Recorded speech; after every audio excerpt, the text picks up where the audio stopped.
Hey y'all, from Spindle Mountain Mercantile. I am Heather. Welcome to my YouTube channel. In today's video, I'm going to show you what I did with the leftover scraps when I was done decorating this sweet little cabinet. I will do another video on the cabinet itself, maybe, I don't know. I was kind of a hot mess when I made it, so, you know, it depends on how much I learn to edit. All right, so let's get on with it. Project number 1. It's kind of noisy because we had our big old diesel running outside of this dumpster when I found these pictures and asked my husband to grab this little chair, and guess what he found? More pictures. It was funny, I saw the light shining from one of the pictures in there and I thought, what is that? The light had flipped on, I guess, but this was right after Christmas. I don't know why people do what they do. Look at this one. My goodness. What's wrong with people? My gosh. It's like $40 right there. I did sell that chair for $39 the very next day. You can fix this, honey, but it's a room bot. I said room bot. You heard it. Yep, I called it a room bot. And by the way, yes, it worked. I guess they got a new one for Christmas. Wow.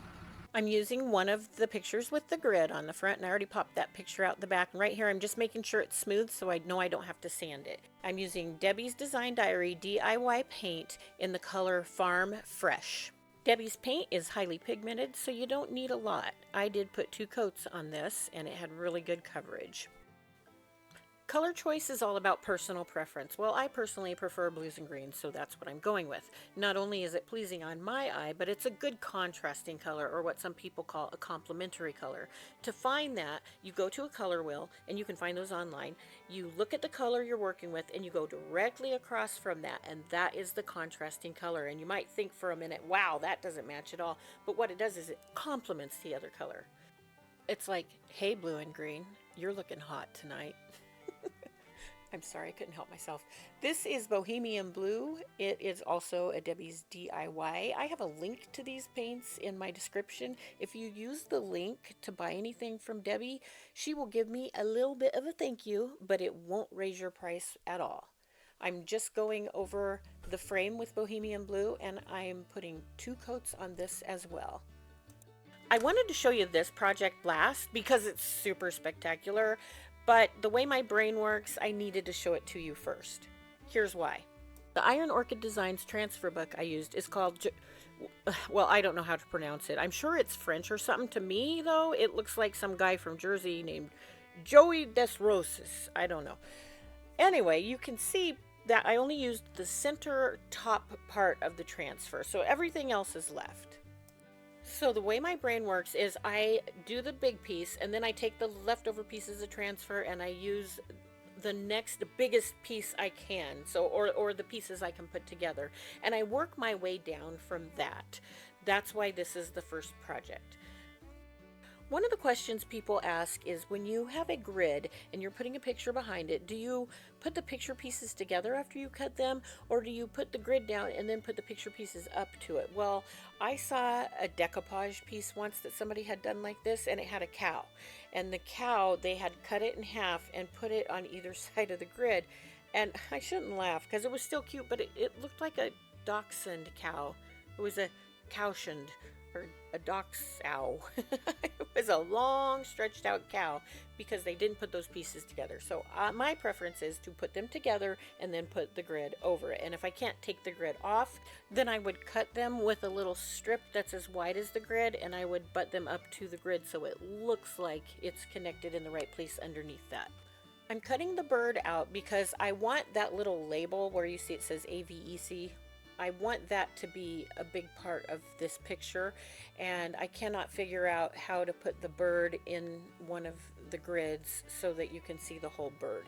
So I'm going to save it for a different project. Now right here, I had to scoot that up. I wished I could have made the label with the words more, I don't know, in the middle of one of the openings, but it didn't work because that top part, that's where I had to cut it for the cabinet. So I have to have the grid go across that part of the rose so that when I put a different rose above it, it won't look like it's a different rose. It'll look like there's just a grid between one or over one rose instead of between two parts of two roses. Boy, if you guys are following along, you deserve a reward. So for application, you just put the transfer exactly where you have it and you give it a good firm rub with your hand. Next, you take your transfer stick, which comes in the package, and I have those, but they're in my she-shack and I'm not, so I just grabbed a butter knife. But hey, that just goes to show you how easy it is to apply an Iron Orchid Designs transfer. And you give the whole entire transfer a good rub with that transfer stick. When you're done rubbing the entire surface, you grab one corner of the carrier sheet and start lifting it up with one hand, and with the other hand you use your transfer stick to rub right where the carrier sheet is pulling away from the transfer. If you have any pieces that come up with the carrier sheet and haven't stuck, just lay it back down and rub in that area. I've only had about a handful of times where that hasn't worked to get it adhered, and that was almost always because of my human error, meaning that I didn't wait for the paint to dry. And that's a super important point to make. Always make sure your paint is dry. If you're impatient, use a heat gun or a blow dryer.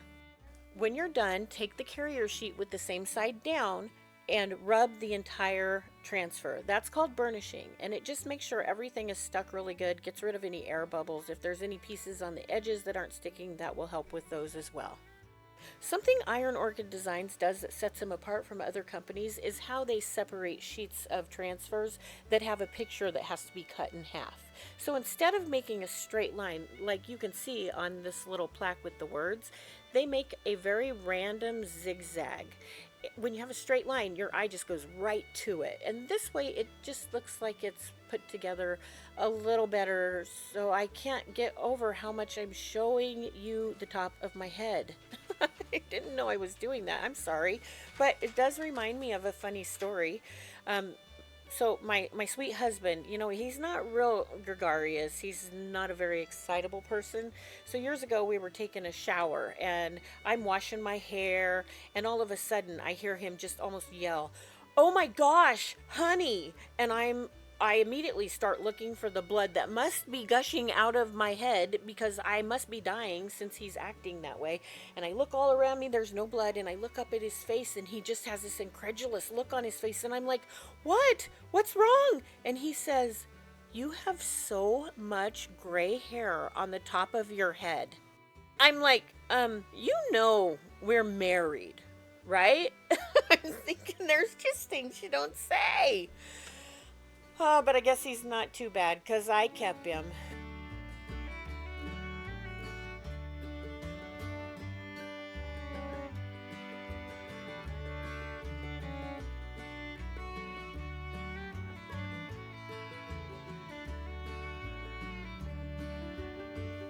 Now remember, I used the top sheets for my little cabinet and then a little part of the bottom sheet. So these roses I'm attaching in this top grid, they're not going to match the one underneath. Well, that's okay because I have the grid there and you won't be able to see how they aren't perfect. Well, I mean, you kind of can. When I get done, I realized maybe I could have put them in a different direction to make the petals go the correct direction or the correct way, but you know what, it still looks really cute. And this is the first time I've ever done something like that, separating the grid. So I think I did okay, and I'll just get better, right?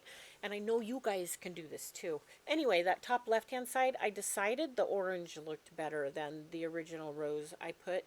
And that orange, the way it's growing on a rose bush with whatever that other thing is, I mean, that's how they grow, right? So you won't see it. Yeah, anyway, I just think it looks good. I like the orange, so I left it. And this side on the right, I had to cut some of the leaves apart and cut off some of the little pointy parts that are coming out. And then I laid down the leaves first so they look like they're coming from behind the rose, and then I did one little leaf that I actually cut it so that it would follow the line of the rose, so it also looks like it's coming from behind, but it was just in a different place, and that way I could fit them all in that little grid. I also added some little rosebuds at the end because I like it when random stuff just kind of pops out.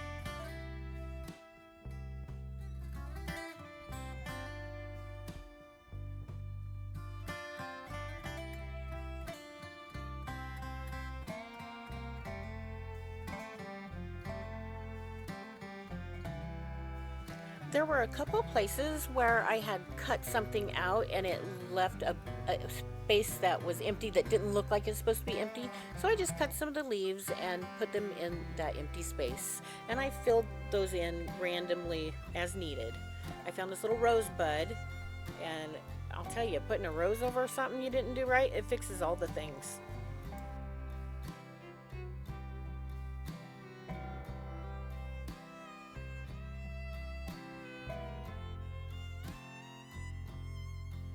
While I was doing the transfers, the paint completely dried. So now I'm going to go back and wet distress it. Debbie's chalk paint can be reconstituted with water. So you can just use a wet towel or a wet wipe and you can rub off some of the paint and whatever's underneath it will show. I was thinking that the edges of this frame would show where they had kind of routed it out and it had some natural wood showing, and I completely forgot that the green would pop through. Well, I like it because, you know, green is complementing the blue. It's like, hey, how you doing?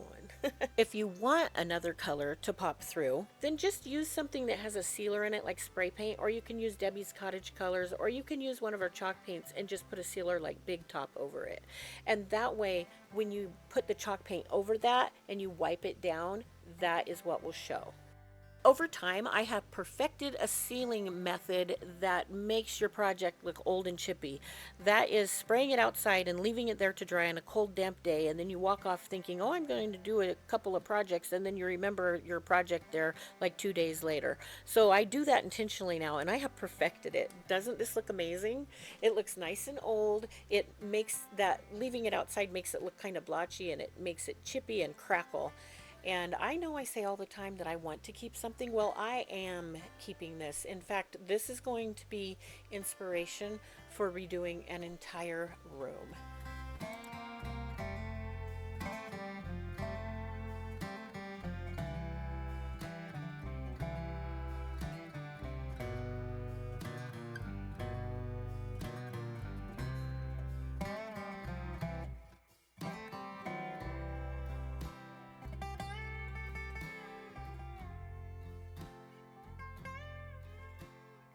Project number 2.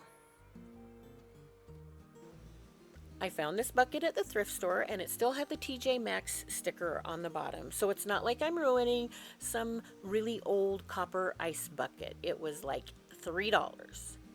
It's not really easy to put a transfer on a curved object, especially when there's lots of bucket or bumps like this bucket has and handles sticking out. So this might not be a good first project, but as you get better and as you care less about perfection, this is ideal.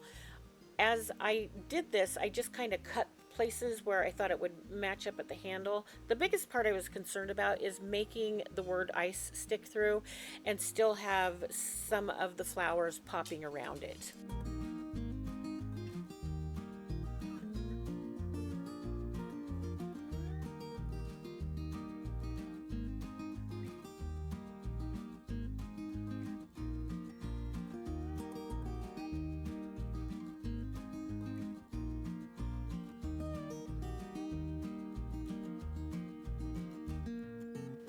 In retrospect, it might have been easier to cut out different pieces and put them over this, but I wanted it to be one continuous picture.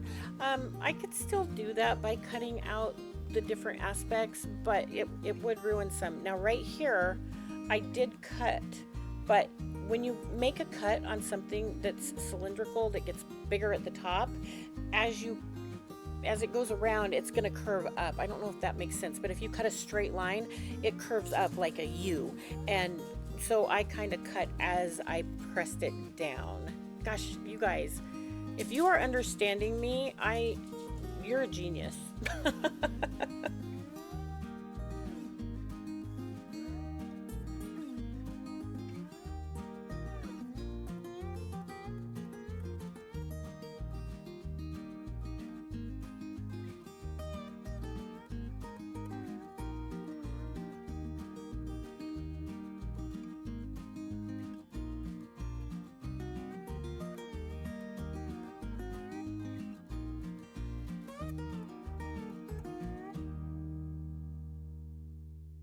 I just want to take a minute and remind you guys why I am making this particular video.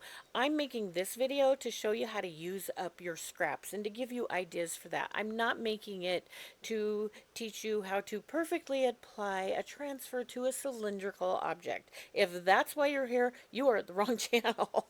I'm going to make lots of mistakes, but you know what? It's okay, because every single mistake I make gets me closer to making something the right way, and I don't have to wait to do it. I am the harshest critic against my mistakes. Nobody else judges me as much as I judge myself. So when I make something, another person who maybe not be artsy looks at it and they think, "Oh my gosh, this is beautiful." They don't see those mistakes and they love having it. So if I waited, I'm not just keeping myself from learning something new. I'm keeping something away from somebody that gives them joy. And there's a bonus. I take that money and we feed ourselves. The money we make selling things pays some of our bills and it feeds us.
I'm cutting this at the bottom as I go, and that might be a little wasteful, but it's really hard to do cylindrical objects that get bigger as they go up, like a glass. Because if you cut a straight line, it's going to curve when you lay it down against the object. So I have found that's the easiest way to do this. Someday when I learn like some fancy algebraic equations, maybe I'll change that. But for now, I like this method.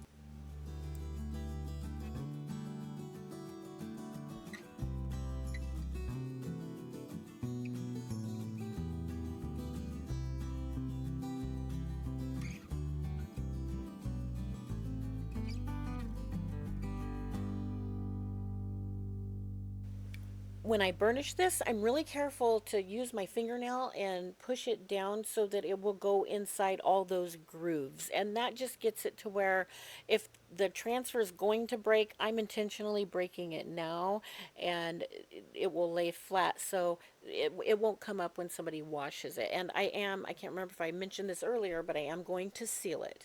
And now I'm going to add some things to the lid and we'll be done.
Project number 3. I don't know what the original purpose was for this little tote I picked up at the thrift store for $1, but I think it'd be great for nail polish or essential oils. I'm going to give it 2 coats of Debbie's Design Diary DIY paint in the color Beadboard.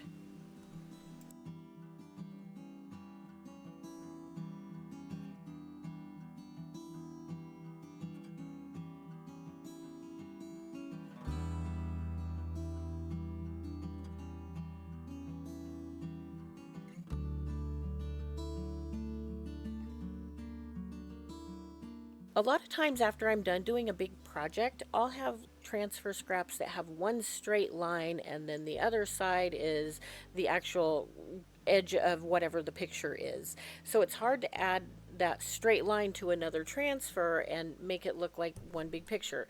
That's why objects like this little tote are really great, because I can put that straight edge right up to a corner and it doesn't have to continue around the corner. I also use that on bigger items like this desk. I use them on the right hand side on the top and the bottom. I cut out one of the butterflies and I think he'll look just perfect right here.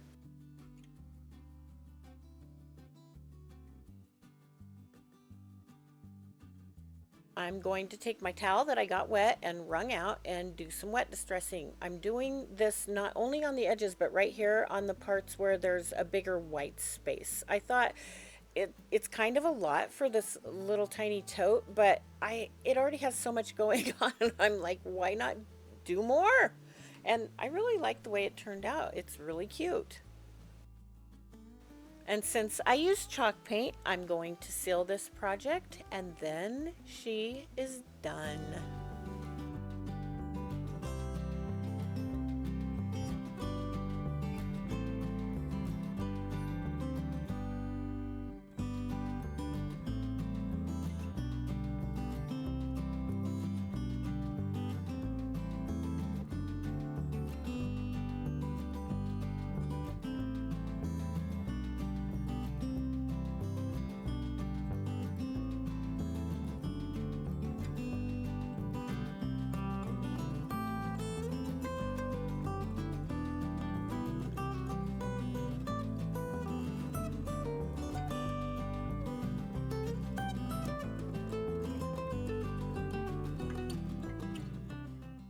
Project number 4. This is just one of those little cardboard boxes you can buy at Hobby Lobby or Michael's. I'm coating this with 2 coats of DIY cottage color in Provincial. I have 1 rose left, and after I cut the leaves off and cut around some of the rose petals, it fit perfectly.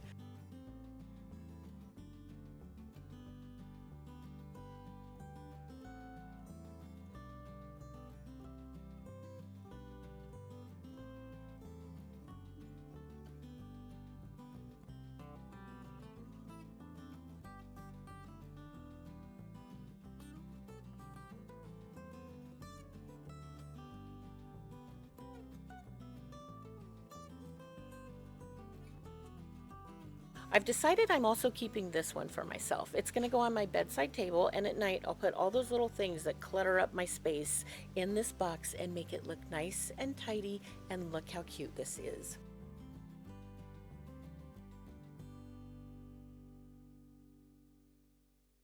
So tell me, did you have a favorite? I do like them all as usual, but that picture stole my heart the moment I finished it.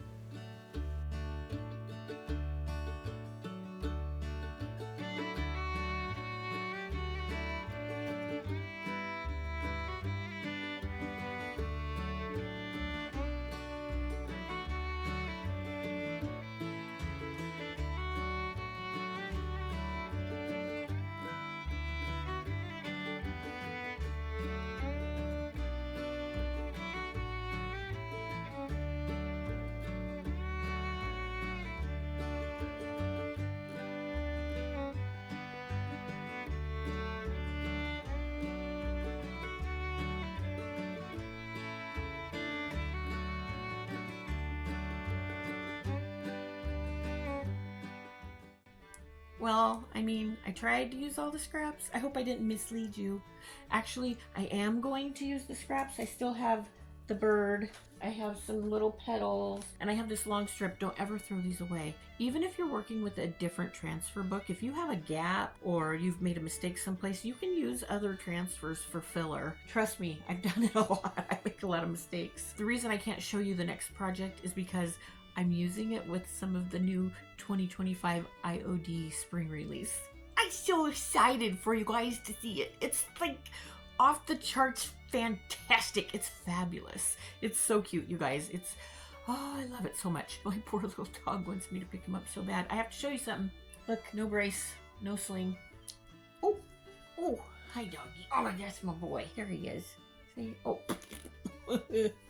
I still can't drive and I still can't lift heavy stuff. I'm really not supposed to lift anything, he said. I did have my first physical therapy appointment today and it went really well. It's doing a lot better than they had hoped. And I appreciate you guys praying for me and all of your words of encouragement. And I'm telling you, they really have helped.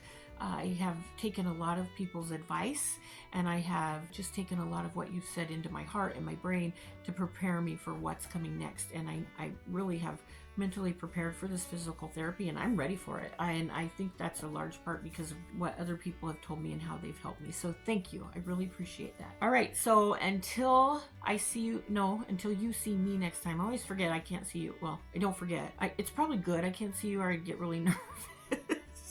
That's a lot of people watching me make stuff. I am glad you're here though. So until you see me next time, I hope you have a wonderful week. And as always, I hope you are blessed. Bye.